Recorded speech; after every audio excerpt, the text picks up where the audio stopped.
हाँ जी, 9th class. आज हमने साइंस सब्जेक्ट के chapter number 4 structure of atom के बारे में स्टडी करना है। सबसे पहले matter was made up of small particles. जो मैटर होता है वो छोटे छोटे पार्टिकल्स से बना होता है, जिन्हें हम क्या बोलते हैं, एटम। 1803 में डाल्टन्स एटॉमिक थ्योरी आई थी। उसके अनुसार क्या था, all matter is made up of small particles called atom. की सभी मैटर जो होते हैं छोटे छोटे पार्टिकल से बने होते हैं, जिन्हें हम बोलते हैं एटम। एटम जो होगा इनविजिबल होगा और इंडिविजिबल होगा। इंडिविजिबल का मतलब है जिसे हम और अधिक भागों में नहीं तोड़ सकते। Atom can neither be created not destroy. ना तो इसे बनाया जा सकता है और ना इसे तोड़ा जा सकता है।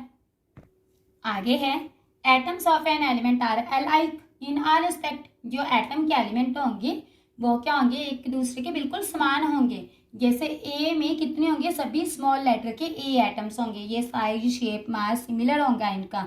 जैसे सोडियम में सभी क्या होंगे, सोडियम एटम। लोहे का गेट सारा किससे बना होगा, लोहे का। उसने बोला कि इसकी जितनी भी प्रॉपर्टीज है सभी सेम होंगी। Atoms of different element combine in fixed whole number ratio to form compound.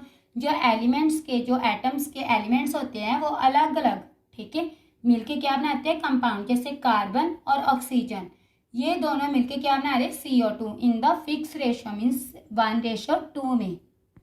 अब इसकी लिमिटेशन ड्रॉबैक्स क्या थी, कमियां क्या थी। उसने बोला था कि एटम को दोबारा नहीं तोड़ा जा सकता, लेकिन बाद में ये प्रूव हो गया कि एटम जो है उसके सब डिवाइड किया जा सकता है इलेक्ट्रॉन, प्रोटॉन और न्यूट्रॉन में। एटम जो सेम एलिमेंट के होते हैं वो अलग, उनके जो गुण होते हैं दूसरे से भिन्न होते हैं। जैसे मैंने आपको बोला कि लोहे का गेट सारा लोहे का बना होगा, लेकिन बेटा लोहे के गेट को आग नहीं लगती। अगर लोहे का चूर्ण पाउडर जो होता है वो जलाया जाएगा तो उसको जल्दी से आग लग जाती है, इसलिए इनके गुण क्या हो गए, अलग। अब हमें पता चल गया एटम किससे बना होता है, इलेक्ट्रॉन, प्रोटॉन और न्यूट्रॉन से। अब हमने एटम के स्ट्रक्चर के बारे में पता करना था, स्ट्रक्चर ऑफ एटम। इसके लिए सबसे पहला मॉडल आया था थॉमसन मॉडल ऑफ एटम। ये थॉमसन एक साइंटिस्ट थे, इनका पूरा नाम था J.J. थॉमसन। इनका जो जन्म था वो 18 दिसंबर 1856 में हुआ था, जबकि इनकी डेथ जो थी 1940 में हुई थी। इनको नोबेल प्राइज मिला था फिजिक्स में, कब मिला था, 1906 में। किस लिए मिला था, इलेक्ट्रॉन की डिस्कवरी के कारण। इन्होंने कौन सी डिस्कवरी की थी, इलेक्ट्रॉन की। इन्हें 1906 में नोबेल प्राइज दिया गया था। इनके अनुसार जो एटम है वो एक स्फीयर की तरह है, जिसमें कहीं कहीं पर इलेक्ट्रॉन होते हैं। उन्होंने बोला था जो ये स्फीयर है पूरा का पूरा पॉजिटिवली चार्ज होगा, लेकिन इसमें कहीं कहीं क्या होंगे, इलेक्ट्रॉन। लाइक तरबूज, तरबूज आप देखते हो तो वो सारा का सारा जितना रेड पार्ट होगा वो सारा पॉजिटिव चार्ज होगा, और जितने इसमें बीज होते हैं वो सारे क्या होंगे, नेगेटिव चार्ज। अब देखिए थॉमसन मॉडल ऑफ एटम किसकी खोज की थी इन्होंने, इलेक्ट्रॉन की। इनका फुल नेम क्या था, J.J. Thomson. He proposed the model of an atom to be similar to that of group. An atom consist of a positively charge sphere, one electron are embedded in it. उन्होंने बोला था कि जो atom होता है वो positively charge sphere होता है, और जो इलेक्ट्रॉन होते हैं उसमें क्या होते हैं, एम्बेडेड, खुबे हुए होते हैं। इन्होंने बोला था जो नेगेटिव और पॉजिटिव चार्ज होती है वो इक्वल होते हैं, इसलिए ये पूरा का पूरा क्या होता है, इलेक्ट्रिकली न्यूट्रल होता है। मीन्स ना तो ये पॉजिटिवली होता है या ना नेगेटिव होता है। क्यों, क्योंकि इसमें जितने पॉजिटिव होंगे उतने नेगेटिव हो जाएंगे, इसलिए क्या हो गया, neutral. But the result of experiment carried out by other scientist could not be explained by this model. But जो दूसरे वैज्ञानिकों ने अपना रिजल्ट निकाला था वो इस मॉडल के अकॉर्डिंग सही नहीं बैठा, फिट नहीं बैठा। उसके बाद आ गया रदरफोर्ड। रदरफोर्ड ने जो मॉडल दिया था, Rutherford model of an atom. सबसे पहले हम पता लगाएंगे रदरफोर्ड कौन थे। ये थे रदरफोर्ड साइंटिस्ट। इनका फुल नेम था अर्नस्ट रदरफोर्ड। इनका जो बर्थ था वो हुआ था 30 अगस्त 1871 में। इन्हें न्यूक्लियर फिजिक्स का फादर भी कहा जाता है। किसका फादर बोला जाता है, न्यूक्लियर फिजिक्स का। इन्होंने सबसे ज़्यादा अपना मोस्ट जो फेमस वर्क था वो क्या था, रेडियो एक्टिविटी की थी। इन्होंने सबसे ज़्यादा वर्क किया था रेडियो एक्टिविटी के अकॉर्डिंग। किसकी डिस्कवरी के लिए, न्यूक्लियस की स्टडी के लिए ऑफ एन एटम।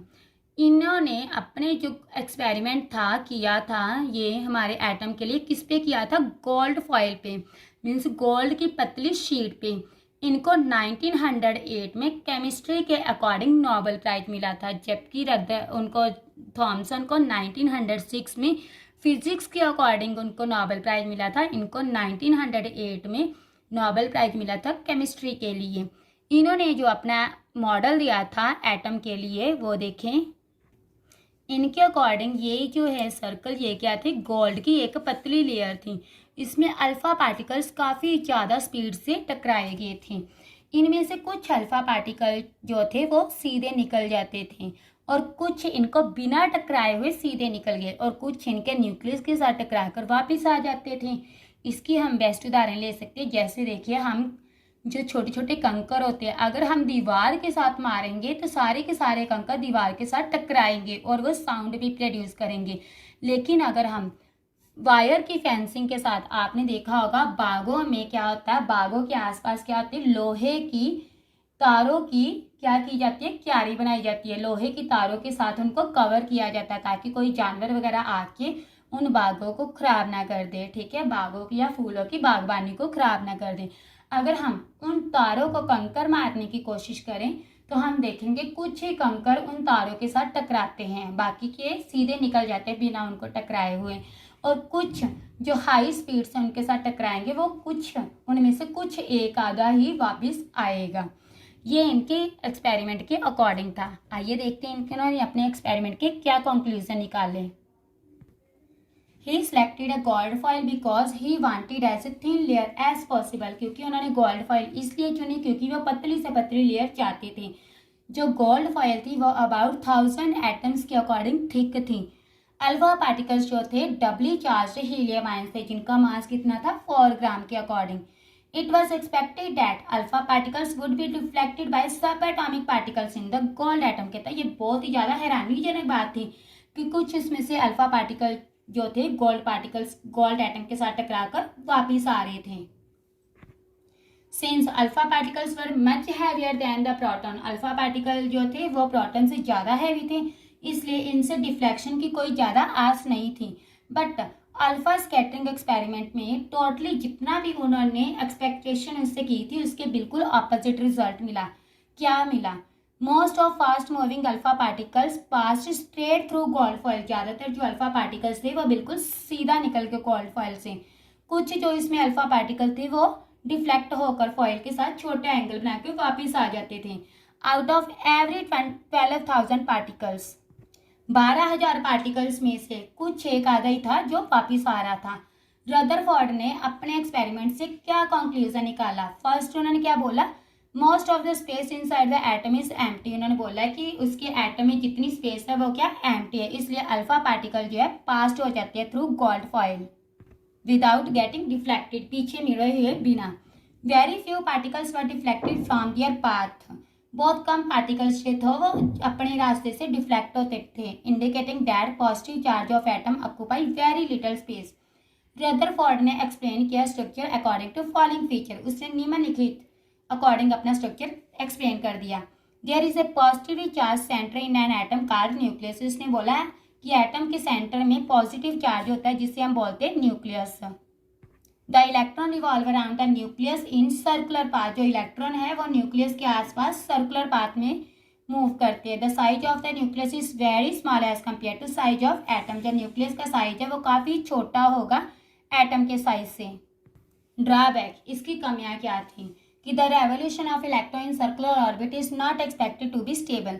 कि इसके अकॉर्डिंग जो हम रेवोल्यूशन जो इसकी मूवमेंट थी अल्फा इलेक्ट्रॉन की, उसके अनुसार जो ऑर्बिट था वो एटम था वो स्टेबल नहीं था। कोई भी पार्टिकल जो सर्कुलर ऑर्बिट में घूम रहा हो विद हाई स्पीड के साथ, during acceleration charge particle would radiate energy, क्योंकि जब वो घूमेगा तो वह एनर्जी रेडिएट करेगा।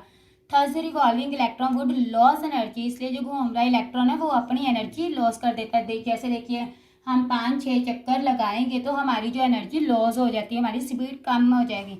And finally fall into the nucleus, और वो न्यूक्लियस में चले जाएगा। अगर ऐसा होता है तो atom should be highly unstable, तो एटम जो होगा अनस्टेबल होगा। आगे आगे आपका होमवर्क जो आप करके मेरे नंबर पे सेंड करोगे। फर्स्ट क्वेश्चन आ गया, according to Dalton atom can neither be created not destroyed. Dalton के अनुसार जो एटम है वो उससे ना क्रिएट किया जा सकता ना डिस्ट्रॉय। ट्रू या false? Atom is made up of dash dash and dash. Who discover electron, electron की खोज किसने की? Atom is made up of dash charged sphere. Which foil is used by Rutherford for his experiment, अपने experiment के लिए रदरफोर्ड ने किस परत का प्रयोग किया? What conclusion were made by Rutherford during scattering, alpha scattering के दौरान उसने जो कंक्लूजन निकाले थे उनको लिखना है। ओके